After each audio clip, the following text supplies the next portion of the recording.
What's up, you guys? 5 Bar Doom here, and it is Sunday. Just came off a big weekend of foosball, and I want to talk about it a little bit. Also, I want to talk a little bit of strategy. So maybe I can get into that first. But anyway, so here's what happened. I won't. I'm just gonna ramble. If you want to stick around for the strategy part, you can. I don't really care. So so I played 4 tournaments this weekend. On Friday night, they had a Goalie Wars and a singles tournament at Grady's in Roseville. And I'll tell you what, man, it was pretty fun. I'm loving Grady's right now, dude. It's just a cool bar. I really like it. They have 2 tables, and the tables are a little bit older. One of them's really older, and it has like the white strips and the wood handles and all that. Now, a lot of people are just complaining so much about these tables. Oh, wow, oh my God, I can't play on these tables. Ugh. First of all, bro, you're not playing that good on a normal table. Okay? So, I mean, is it really the table's fault? I'm so sick of people complaining about the tables. Bro, do you think if Tony Spreedeman goes into a bar and there's a table there, he's going to be like, I can't play on this table. And Brandon Munoz, oh my God, I can't play on this table. Man up and play on the fucking table, dude. Guess what? If the table's not good, it's not good for both people. Or it's like, so even saying it's not good is ridiculous. The table is different. The balls are different. Do you need to play? First of all, do you need to play on the same table conditions every time? Let's say that you do. Let's say you're right and I'm an idiot. Well, guess what? Even at a normal tournament, these tables are different, right? These balls suck, right? These brand new balls are terrible. You get a brand new ball, first game, you're like, oh man, this thing plays really great. It's really slow. It's really fuzzy. I can control it really well. Awesome. How are you doing with that ball at the end of the tournament? Bad. Okay, these balls don't last, man. And like even in any given rack, you might have one nice ball, you might have one kind of marbly ball. Yeah, is it worse at Grady's? Of course it's worth it. I just said it's worse at Grady's, man. Take it easy. But I'm just saying, like, learn how to adjust to these tables. All these people complaining about the tables. Listen, buddy. You're complaining about tables. How many tournaments are you winning? How many times are you winning the tournament? Are you going to a good table and just dominating, and now you're playing this terrible table and you're not dominating? I'm pretty sure you're not winning on either table. You know what I mean? Am I wrong? Post. If you're the guy winning, if you're the guy smashing on these great tables, and then you play on a worse table and you never win, please let me know who you are. I'd love to talk to you. Guess what? That doesn't exist. The good players are winning on the good tables. The good players are winning on the bad tables. And one thing that makes you a good player versus a bad player is not crying like a little baby when you encounter a worse table. Okay? Make some adjustments. So that kind of leads into the strategy part I want to talk about, which are, what are these adjustments? Hey, man, if you don't know, that's fair. That's what this channel is for. Besides complaining about tournament formats, besides complaining about payouts, and besides roasting people when they make a bad call and I have it on video and you're getting roasted. Besides those videos, the best part of this channel is trying to make you a better foozer. And, in the process, I'm trying to make myself a better foozer as best I can. So, what are you supposed to do? You get on a table, it's not that great. Let's talk about Grady's as the first example. Let's talk about strips. Now this one is a little bit more extreme. I will give you that. Like most tables you play on are going to be like, I'll say the newer table, but like we haven't had those white strips on the side of the tables in a long freaking time, dude. This is like an old table. You know what I mean? But the thing with foosball is there's not that much foosball around. So if you're a foozer, if you want to play a lot of foosball, you got to take what you can get, man. I mean, are you going to go buy 4 or 6 tables and put them in a bar and go up there 2 or 3 nights a week and run the tournaments? I'm not doing that. I don't want to do that. I got other shit to do. Even if I don't have other shit to do, I don't want to do that. I'd much rather have somebody else do it and then just complain about it on the internet. That's kind of, that's what this is for, right? So you go up to Grady's. Let's talk about, the table with the white strips. What is really the only thing with the white strips? Banks. You're not going to be able to do your banks as good. Okay, don't shoot banks. I mean, am I a genius? Is this that hard to figure out? What's the other problem with that table? Nothing as far as I can tell, dude. I mean, literally, like, it's fine. You know what I mean? I mean, like, the rods on this table feel faster. The rods on this table feel slower. You experience that at all these different kinds of tournaments. So that's not, that's just the way it is, man. And that's why you just have to try to get better. And the better you get, the more you're going to be able to execute on these different types of tables. But anyway, so the first thing is, with those strips, they took those strips off, and then it was like, oh man, hey guys, we can shoot banks again. I was shocked. I was like, wow, this is pretty cool. I've never played, I started playing in 2000. We always had those big white strips on the side of the table. And you couldn't really shoot banks because if you do, it's going to pop up and go off table or, whatever happened with those strips. And now the tables don't have the strips and it's a lot easier to hit banks. Okay, fine. And is that relevant at Grady's? Yeah, it actually is more relevant because we're doing goalie wars. And like for me with no 2-bar, I actually do rip a lot of banks in goalie wars. I think once I got third place at Colorado State playing goalie wars, I literally only shot banks. You know what I mean? So, and it's not like I'm good at it. You just whip it and just hope you slop one in. You know what I mean? Literally, my strategy is just slop you out with banks. You know what I mean? And it can work. You know what I mean? You obviously got a block. You know what I mean? Like that's going to be a big part of your strategy is just giving yourself enough time to slop the other person out. But like on this table at Grady's, you got those white strips. You're not going to be able to shoot the banks. That's just a reality. You can't shoot the banks. He can't shoot the banks. Okay? It's not that big of a deal. You're going to have to do another shot. Figure it out, man. Do a pull shot. Do a push shot. Do a pull kick. Do a push kick. Do a pull push kick. Do a slingshot.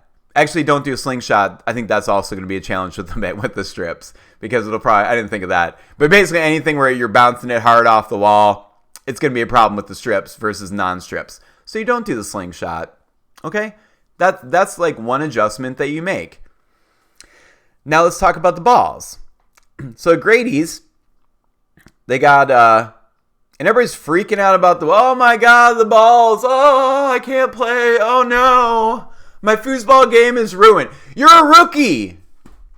You're a rookie. Are you even a rookie? You're probably a fucking beginner.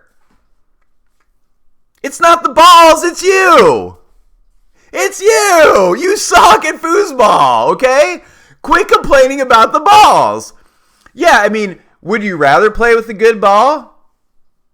Yeah, bro. Of course we would. I would rather, sure, if every game I played was on a brand new Tornado straight out of the box, smells like sawdust, perfectly clean, perfect new rods, perfect new bearings, perfectly clean surface, all brand new balls. Would I prefer that?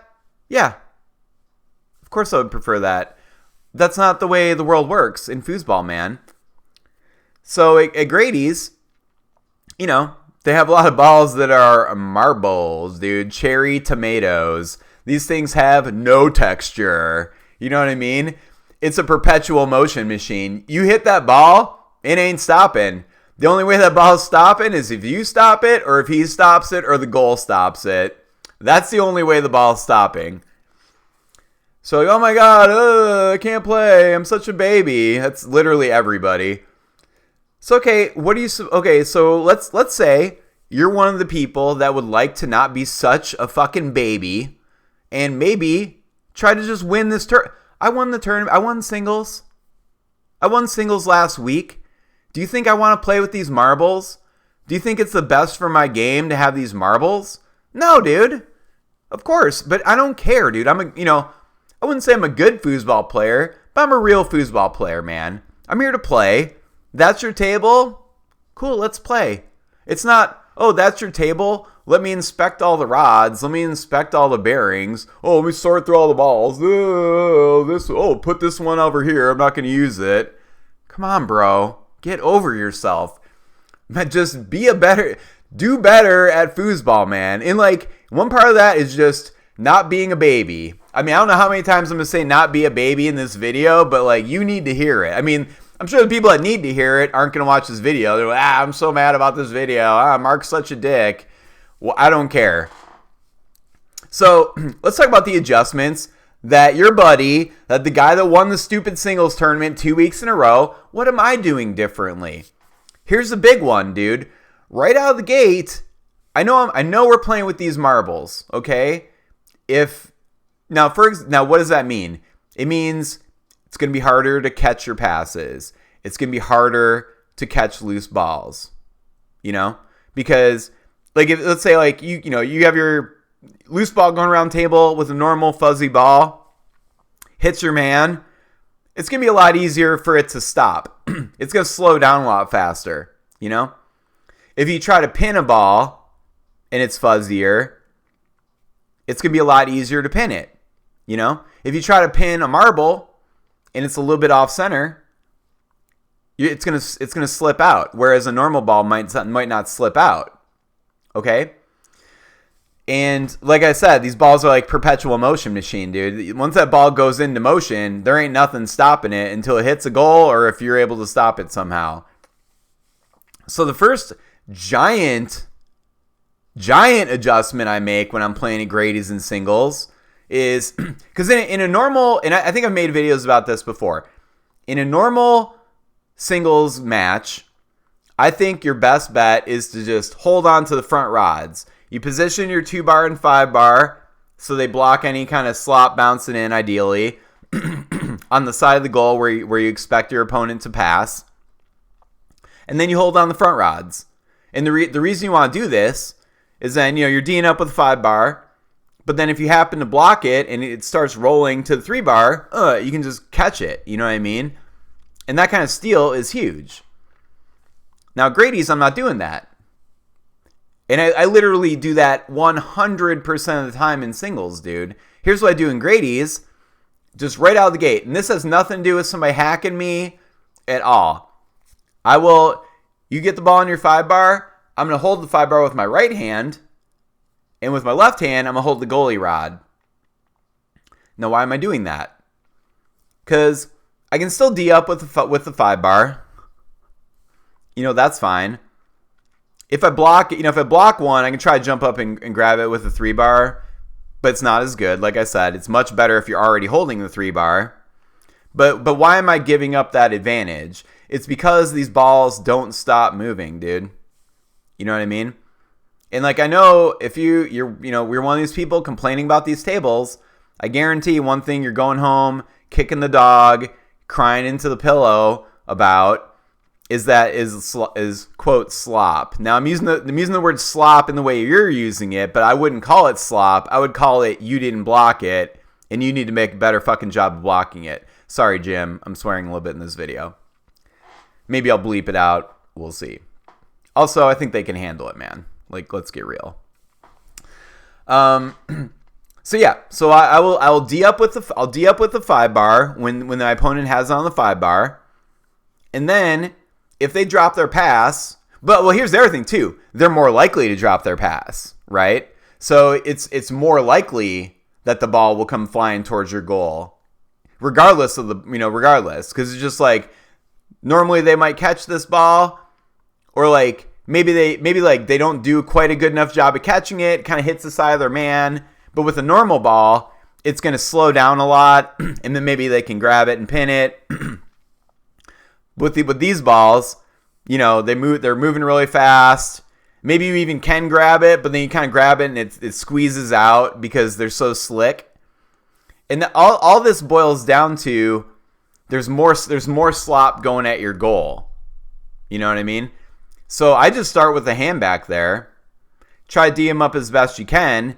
But then, when inevitably they drop their pass, maybe it goes towards my goal. Maybe it goes towards, just towards the wall. But either way, it's nice having a hand back there. Well, here's the other thing too. Let's say so the ball, they go for a pass, it chips and goes towards your goal. That's going to happen more frequently.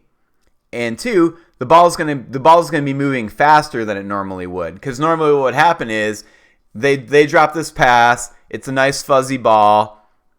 A lot of speed's going to get taken off of it, and it's already fuzzy, so it's just going to roll slower. These ones don't roll as slow. So you need to either react way faster, or, if you have a hand back there, that's what makes you react faster. So the ball comes, chips off the man, and, you already have a hand back there, that's good. The other thing is, let's say the ball doesn't go towards you, because we've already talked about people are going to be dropping more passes. 100% guaranteed. You're going to drop more passes. Your opponents are going to drop more passes. So what else does that mean? One thing is there's more slop going towards your goal. The other thing is there's more slop just in general going in your goalie area. So then the other thing is there's like a ball. Your opponent drops it. It's coming in your area. It bounces off the back wall. And it just has way more speed because it's a marble. It's a cherry tomato. It's not the same color. It's this dark red, zero friction, zero texture marble. So a lot of those, if they drop their pass and you don't have good reaction time, it might just hit the back wall, roll to their 3-bar, and they're going to get it. So having the hand back there helps you stop the slop that might just go directly into your box. It also helps you grab the loose ball that's coming off that back wall that would just slowly roll up to your opponent. Now you're able to grab it better. Okay? I'd say that's the number one biggest adjustment that I make at Grady's when I'm playing singles. So yeah. Is that life-changing for you? It should be, honestly. Like if you're, if you haven't thought about that at all, please think about it. I think this is actually high-level foosball stuff right here, guys. But what do I know? I'm like a pro singles expert doubles guy. So whatever. But you're watching this video, so obviously maybe you think I know something.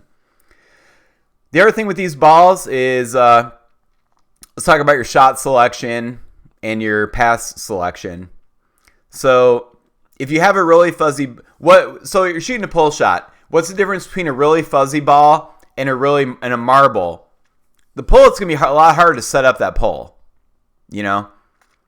So, yeah. So, I mean, you're not going to be able to set it up that good, or it might take you way longer to set it up.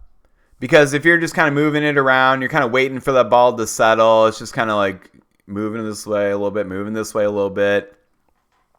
It's going to take a lot longer for you to set the ball up. So you're going to have less time to execute. That really doesn't matter because none of you guys are taking your time anyway. So that's kind of a benefit of you not taking your time, is now you're in this situation where you have less time, but guess what? Every 3-bar possession, you're wasting 10 seconds. Every 2-bar possession, you're wasting 10 seconds anyway. So maybe that really doesn't matter that much. But I think like in general, it's going to be a lot harder to hit that pull shot, because it's just harder to set it up. Then even when you do have it set up, like ideally, when you're shooting a pull or you're shooting a push, you want that ball to be on the man, touching the man.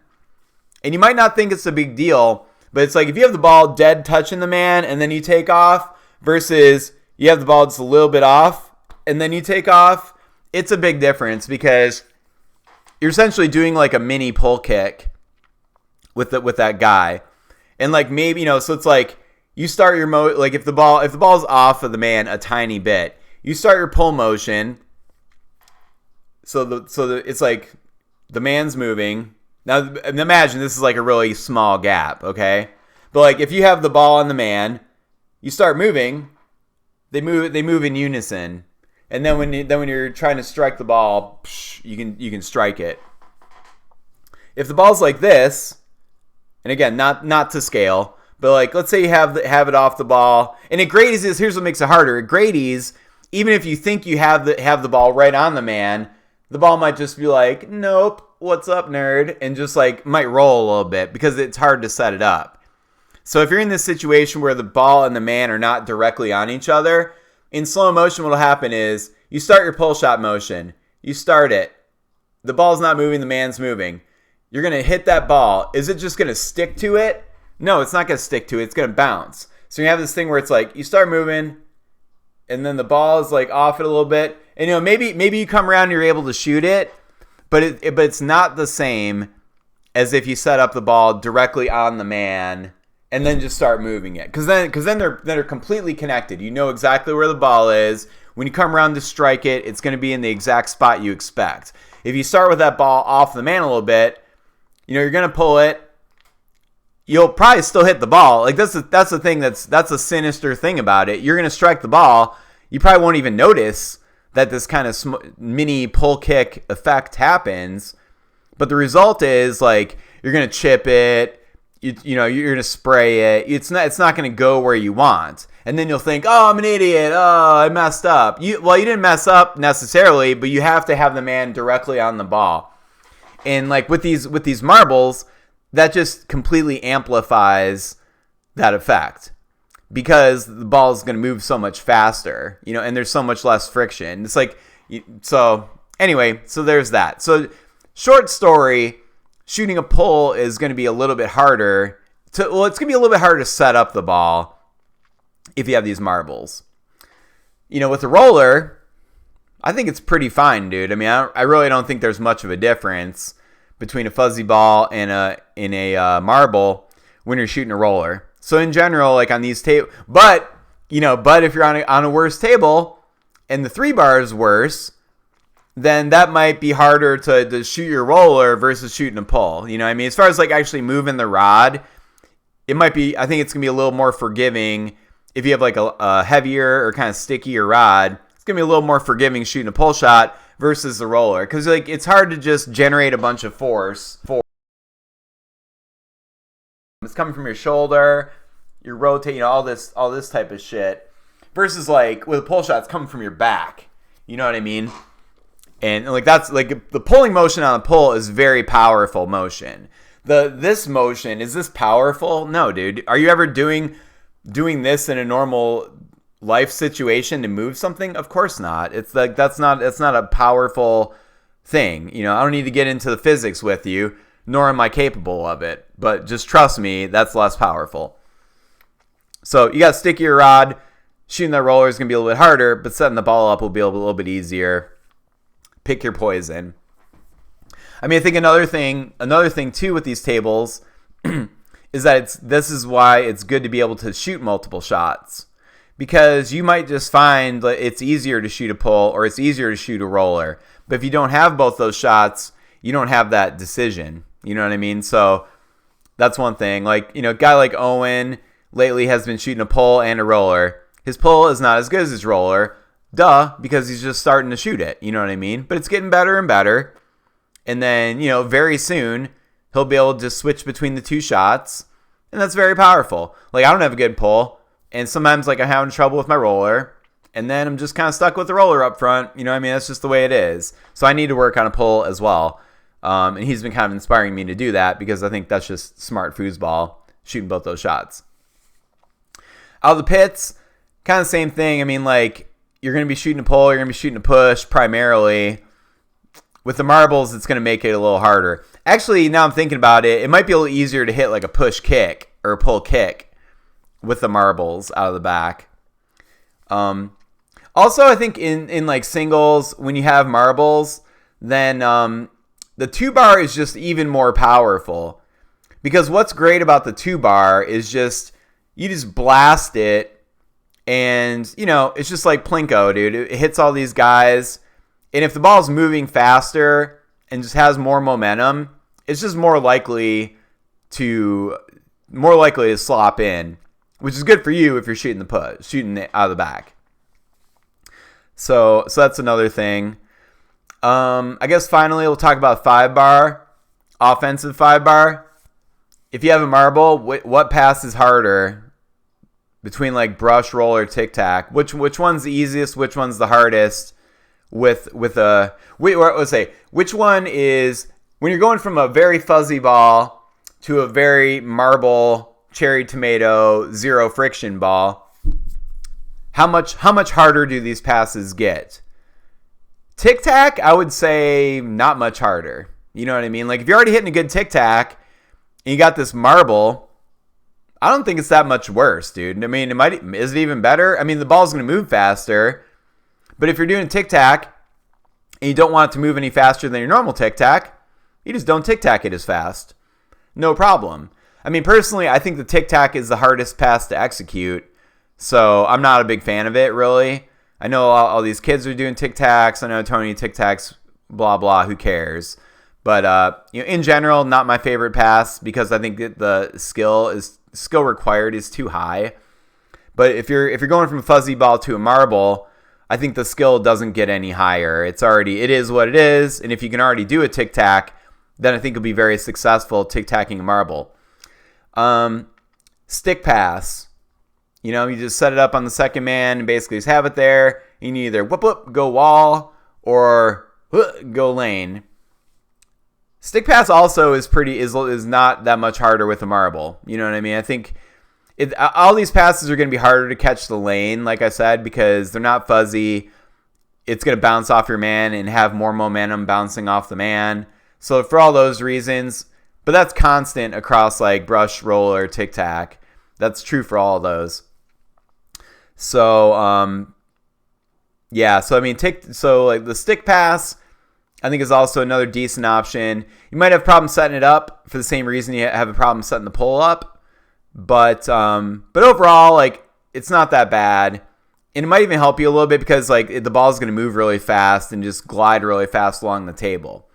Now, brush pass, that's where you're good. That's where you're going to run into some problems with these marbles, man. Because if there's no texture on the outside of that ball, it's going to make it way harder to get that up and down brush thing, So I think if you are doing a brush on the 5-bar, you really need to focus more on having that ball back more, more back in the sweet spot. Because like if you have a really good ball, you kind of can, like, it's not as big of a deal, the position. It is a big deal, but like it's less of a big deal where the position of the ball is as far as like directly under the rod or how much farther back. Like you'll be able to execute on a brush at some level if without the ball in the perfect position. But you get a marble and it just makes it way harder to execute on the pass. So yeah, so those are all of my suggestions on how to adapt to one of these bar tables. And this gets back to the conversation about the side and all that. Like I don't want you to be a crybaby, dude. Like I see you crying at the bar. It's pathetic. You know what I mean? I'm sad for you. They're sitting there whining about the table. You're looking through the rack. Oh, I don't want to play with this ball. Give me this ball. Bro, get over it, man. Just learn how to play with whatever ball you're given. I mean, I'm not saying like if you're playing on the side with the balls and it's your drop and you can see like there's a good ball versus a marble. I'm not saying pick the marble. I think that's fine. If you have the side with the balls, you can pick the better ball. That's just good strategy. But either way, you should be able to play with any ball. That's my opinion. You should be able to play with any ball without crying about it, without going home kicking the dog. And that's just what I want for you, as a foozer that cares about your foosball, bro. Because realistically, I do care. I want you to get better. I mean, you're watching this video. I think that's pretty cool. But yeah, I want you to be better. And I think one part of you becoming better at foosball is stop being a baby and just learn to play on those table conditions. So those are all my tips for playing on a worse table. Now let's talk a little about the tournaments themselves. I played Goalie Wars. I think I won my first match and lost my second match to Terry, who eventually won the tournament. Good job, Terry. That was cool. I really had no expectations on the Goalie Wars. I basically ended up just shooting a bunch of banks. I shot some pull shots. They weren't very good, and I just felt like I wasn't having much success with them. So my first match, I shot a bunch of banks. It worked out pretty good. I think I hit 6 banks out of the back. Race to 7. These are all race to 7s. Single elimination as well. So, so I won my first match. Second match, Terry was doing a good job blocking the banks. I didn't really have anything else going on back there that was working, and eventually I just lost the match, you know. The other strategy I wanted to do is the whole, you probably don't know what I'm talking about, but like Fast Eddie. If you know who Fast Eddie is, he's Daniel Luares' dad. He was in Albuquerque, New Mexico. I don't know how much he's still playing. I saw him at Colorado State, I don't know. It's been like 6 years now. But super cool guy. He's won Goalie Wars at Worlds, multiple, as far as I know, multiple times. Definitely at least once. And he has this really unique strategy where he basically sets up the ball on the middle dot, puts that thing as far back as you can get it before it pins it. I'm talking really far. And he has some knack for just positioning it at the absolute perfect position. And then he basically he uses the far man on the 2-bar, and he basically just brushes it. He either brushes it up or brushes it down or hits it straight, just as hard as he can. Wham, wham, just brush. And it's really effective. Like I said, this guy's won Goalie Wars multiple times. So it's something I've tried to do over the years a lot. It's pretty hard. I haven't been super successful with it. Sometimes I have hit it right, and I'm like, oh, I see how that works. But it is very hard. For me, the difficult part is putting the ball back in that perfect position to where it doesn't pinch, but you also get like that perfect, the perfect power, the perfect brush out of it. It feels pretty cool when you hit it right. So I had some aspirations to try that yesterday. I tried a couple. It wasn't really working for me. Plus the marbles do make that shot harder too, because like I said, the brush is going to be harder. So kind of gave up on that. Just shot some banks and then didn't do that good. Then the singles tournament, I won the singles tournament, and I don't know that I have too much to report on it. But with singles, singles is just totally different game. So I can do all my hacks, I can do all my sketchy singles stuff I do that I get all my points on. You know what I mean? It's not all 3-bar, that's for sure. So, I don't really remember. I have all the matches recorded, so I will cast them. The one call out I will say in singles is Beth. Now, Beth played awesome in singles, man. She lost first round to Owen. And the format of Goalie Wars was single elimination, race to 7. Did I say Goalie Wars? That was the Goalie Wars format. For singles, it was also race to 7, but double elimination. So Beth lost first round to Owen, and then she came back and just smashed people. I think she played Rob. I don't know if she played somebody after that. She played Owen and beat him, which was massive. And then she played Jimbo and beat him, and Jimbo's the guy that put Owen in the losers. So Beth had some awesome games. I was super happy for her, and it was really cool to see. Because I've been kind of wanting Beth to do good in singles for a while. It's like she's got all the individual pieces. Her blocking is really good. Her 2-bar is good, and she was blasting people with 2-bars on Friday night. It was pretty cool to see. And then, she can pass and score pretty good too. Pass is pretty good. I'd say her 3-bar is one of the weaker parts right now, but it does have moments of greatness for sure. So it was pretty cool to see Beth win some big matches there, and then she got in the finals and I smashed her. So that's how that went down. So I'll be casting those matches at some point. Then last night we played the draw. So there's every week at Abbibo they do a mega DYP, and then they do a bring your partner. So I went up there. What was really really cool is that there are some people that would not normally be at the tournament. So I've been talking to this guy, Tom Whistle. He's commented on some of my posts. He's one of these guys just watching these videos. I don't know who this guy is. I don't know where he's from. I thought he was somewhere in Michigan or something. But then he asked me, oh, where's the tournament? And what's going on with it? And so, I sent him the information. I thought that'd be cool. Maybe this guy will show up. New guys show up at the tournament. And then, lo and behold, Tom showed up to the tournament. He brought this guy Jerry, kind of funny team name, Tom and Jerry. Like the cartoon. But yeah, Tom came up there, And he brought me some cool stuff. Like, check this out, dude. He made this cool shirt. It's like Cincinnati.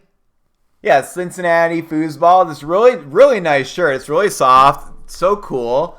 And then also a sweatshirt. Check it out. This cool hoodie. Same design. And I was blown away, dude. Well, plus, this dude drove all the way from Kentucky. It's like a 4.5 hour drive.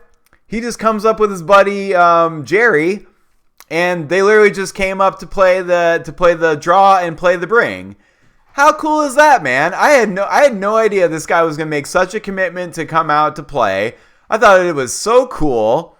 Luckily, I got to play first round. I played with Jerry in the draw, and then I think the last round of the draw I got to play with Tom. So it's cool. I got to play with both those guys. They're both really cool. And, man, Jerry's pretty darn good, dude. Like, I don't know this guy. I don't know either of these guys. But Jerry was really good. He had, like, a front pin.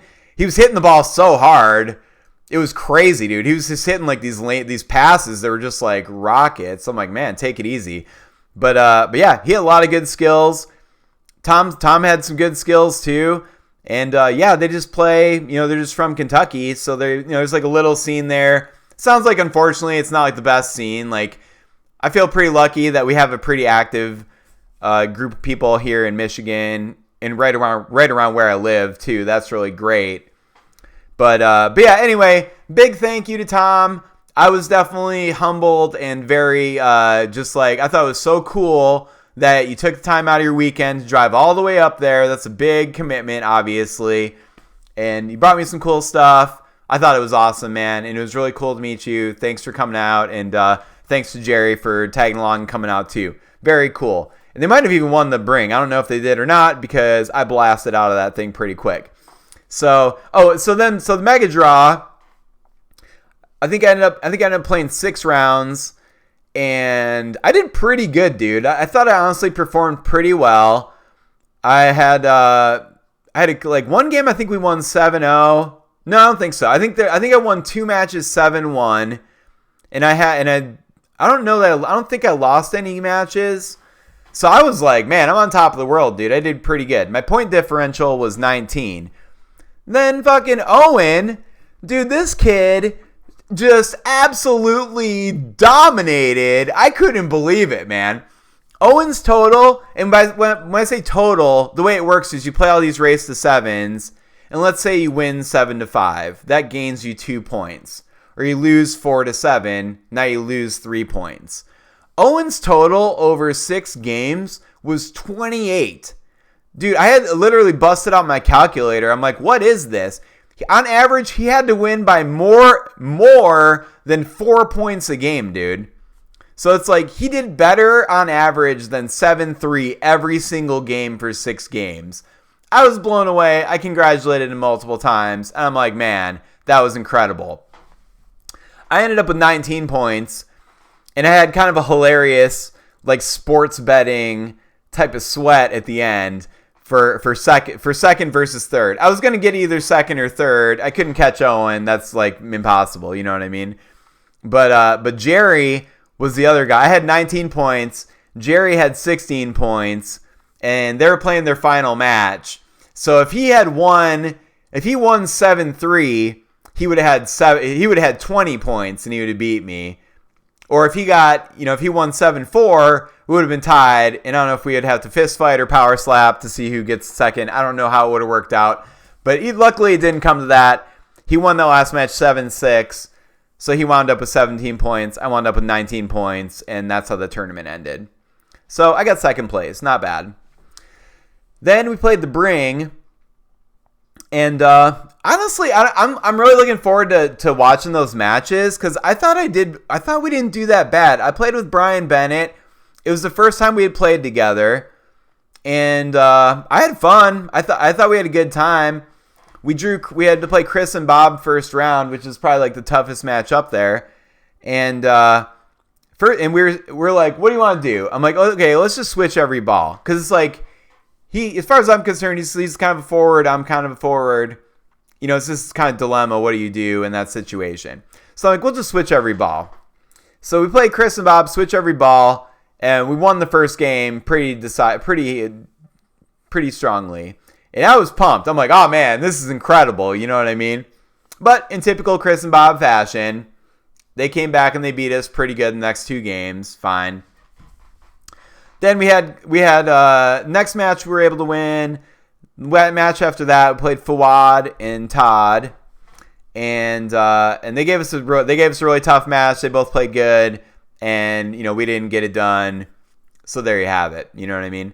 So, but especially in the Chris and Bob one, I didn't feel like we played that bad. There's a little like I wouldn't call it slop, but there are some like bad bounces where like I let some things in. Maybe I could have avoided letting them in, stuff like that. Bob always steps up out of the pits when he needs to. He hit the sweet push kick on me that just left, my socks were over there and my body was over here. It was kind of bad. So, yeah. So, I don't know, man. We could have done better, but I had fun playing with Brian, and I'll definitely play with him again. I had a good time. And, yeah, that's kind of the tournament report for the weekend. I mean, I guess the other thing that was cool was at Grady's on Friday night, there was this guy, Jerry, who, like I said, this guy, I don't know who he was. He beat Owen in singles. I'm like, you beat Owen? I was shocked. And then he was up there with this other guy. Maybe his name was Mike. And I was like, hey, man, do you guys ever come out to Abbibo? And they're like, we've done it once or twice, but whatever. And then we were kind of talking to him. I think they had a good time at Grady's. And they were talking about coming up to Abbibo. And then sure enough, Jerry and, like I said, I think it's Mike. Sorry if it's not. But, Jerry was up there. And I don't know if they played the Bring or if they were just kind of hanging out. I saw them playing some pickup games and stuff. So that was just cool, man. So we had like at least 4 people up there that, as far as I'm concerned, would not have been up there without a little either of these videos prompting them to do it or just a little encouragement seeing people up the tournament.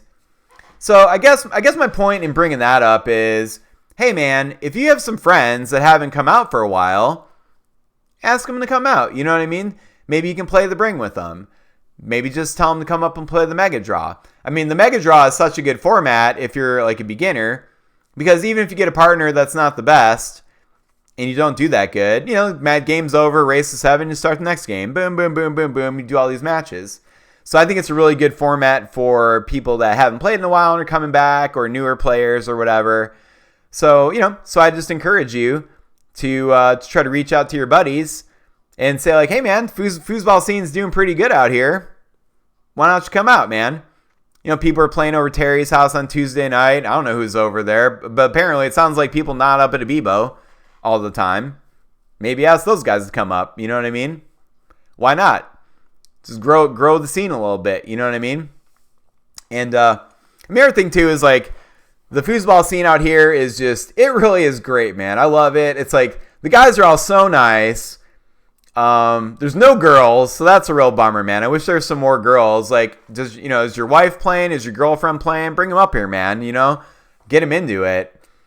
I'd love to see that. But regardless, even though there's no chicks up here, there are a lot of cool guys. And, I just have a lot of fun seeing everybody. And, I just appreciate them being up there, being cool, hanging out. We're out back talking about stuff and, just being friends, hanging out. It's really fun. It's a very casual, fun scene. Tournaments are good. I was happy that some of the people I'm not going to get into the details, but I kind of pissed off some people last week.